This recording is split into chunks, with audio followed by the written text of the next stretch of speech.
Ce garçon est né avec des yeux hors du commun. Il peut contrôler toutes sortes de technologies, des télévisions aux distributeurs automatiques, et obtenir des choses gratuitement. Un jour, alors qu'il essayait d'ouvrir son casier, son frère le surprit violemment. Le visage du frère était couvert de choses étranges, espérant que ce ne soit que du beurre de cacahuète. Pour se venger, Mike décida d'utiliser son pouvoir pour contrôler une benne à ordures. Il activa ses capacités oculaires. Mais malheureusement, quelque chose tourna mal. Lorsqu'il tenta de manipuler la benne, des images étranges apparurent dans son esprit. Il vit une casse abandonnée et un immense navire hors d'usage amarré au bord d'une rivière. Cette vision lui fit perdre le contrôle de la benne, qui se renversa, les ensevelissant tous sous les déchets. Les trois garçons se rendirent alors au gigantesque navire abandonné au bord de l'eau. Soudain, un robot sortit lentement d'une épave. Il posa un pied sur les trois garçons et les entraîna directement dans une cabine de pilotage. Mike s'avança vers le tableau de contrôle. Une image virtuelle apparut, lui révélant qu'il était un technomancien, capable de se lier par la pensée avec un robot. Effectivement, après avoir essayé, Mike réussit à synchroniser ses mouvements avec le robot. L'image lui indiqua aussi: un monstre viendra du futur, vous devez former une équipe pour piloter le robot. Le lendemain, un monstre attaqua soudainement l'école. Les trois entrèrent dans la cabine de pilotage pour le combattre. N'ayant pas l'habitude, leur canon laser ratait sa cible à chaque fois, et Mike fut mordu au bras droit par le monstre. Le robot fut blessé lui aussi,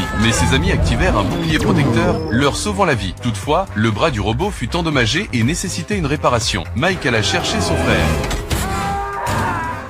qui, grand génie en mécanique, répara l'engin en urgence. Mike reprit les commandes, fit bondir le robot dans les airs, et porta un coup dévastateur, détruisant le monstre et sauvant les...